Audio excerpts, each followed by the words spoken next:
Selamat pagi anak-anak semua. Apa kabar kalian pagi ini? Nah, pada pagi hari ini kita akan bersama-sama mempelajari tentang pengertian sel dan teori sel. Apa itu sel? Nah, kita akan pelajari bersama ya tentang sel. Nah, sebelum itu perhatikan gambar berikut ini. Ini ada contoh sel. Kemudian ini tingkatan yang lebih tinggi, yaitu jaringan, kumpulan dari sel, dan kumpulan dari jaringan berupa organ, dan kemudian sistem organ. Nah, berikutnya, sel. Sel merupakan unit terkecil dari suatu makhluk hidup yang selanjutnya nanti akan membentuk jaringan. Nah, kalau kalian perhatikan dari gambar tadi ya, mulai dari sel, kemudian jaringan. Jaringan merupakan kumpulan sel yang mempunyai struktur dan fungsi yang sama. Kemudian tingkatan dari setelah jaringan adalah organ. Organ sendiri merupakan kumpulan jaringan yang mempunyai fungsi yang sama. Nah, kemudian sistem organ. Sistem organ di sini merupakan sekumpulan organ yang bekerja sama untuk melakukan fungsi-fungsi yang lebih kompleks. Nah, berikutnya perhatikan di sini untuk penemu sel. Ini gambar sel gabus. Nah, sel gabus ini bisa kalian lihat pada bagian dalamnya ini singkong, pohon singkong yang ada di bagian tengah-tengahnya itu. Nah, itu nanti bisa dilihat dari dinding sel tumbuhan yang telah mati, di mana di sini diamati dengan menggunakan mikroskop sederhana yang dilakukan oleh Robert Hood pada tahun 1665, di mana Robert Hood di sini melihat ruangan kecil yang di sini tampak kosong, yang disebut dengan sel. Nah, sel itu dalam bahasa Latinnya disebut dengan cellula, yang artinya kamar kosong. Berikutnya, nah, bagaimana dengan teori-teori tentang sel? Schleiden dan Schwann, setiap makhluk hidup terdiri atas sel.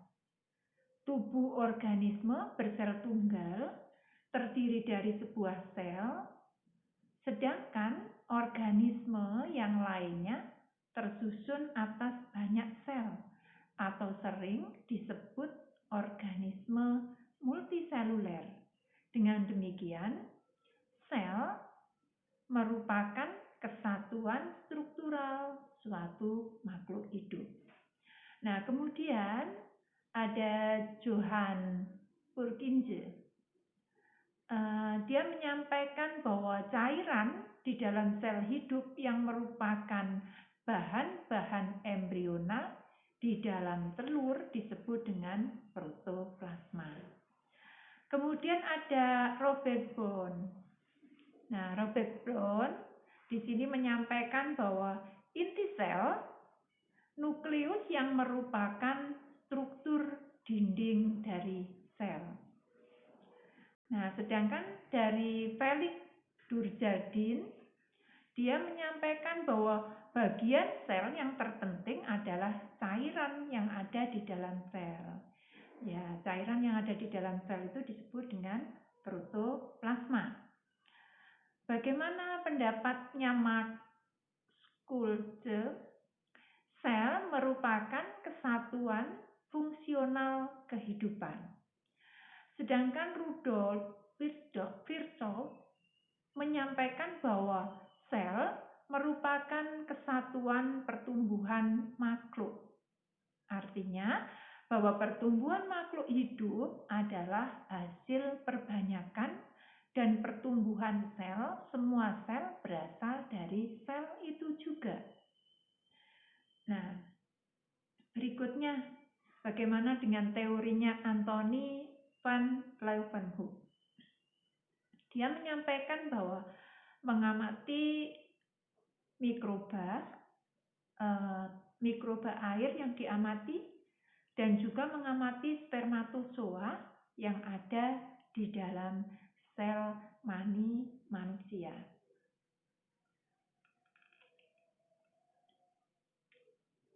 Nah, kemudian bagaimana dengan teorinya Haji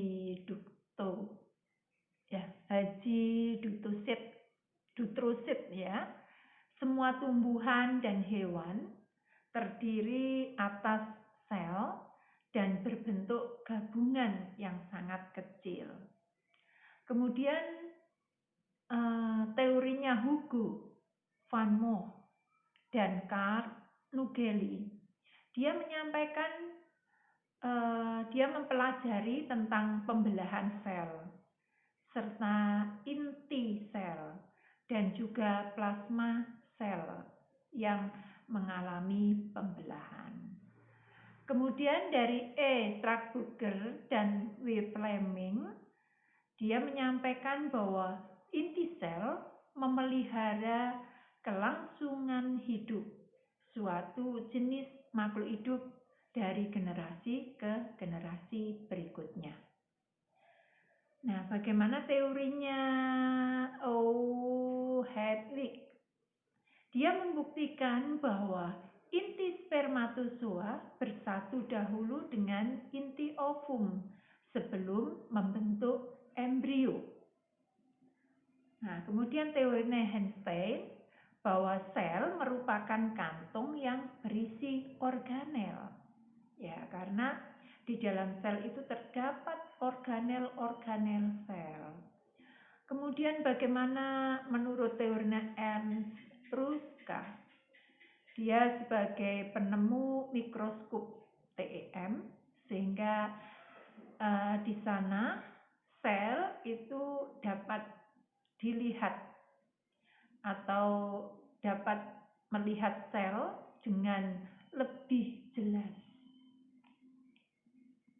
Nah, kemudian teorinya Watson and Crick bahwa materi genetik diturunkan oleh sel kepada keturunannya. Nah, anak-anakku, demikian materi kita hari ini. Semoga kalian bisa mempelajarinya dengan baik. Saya akhiri sampai di sini. Sampai ketemu lagi di video berikutnya. Terima kasih.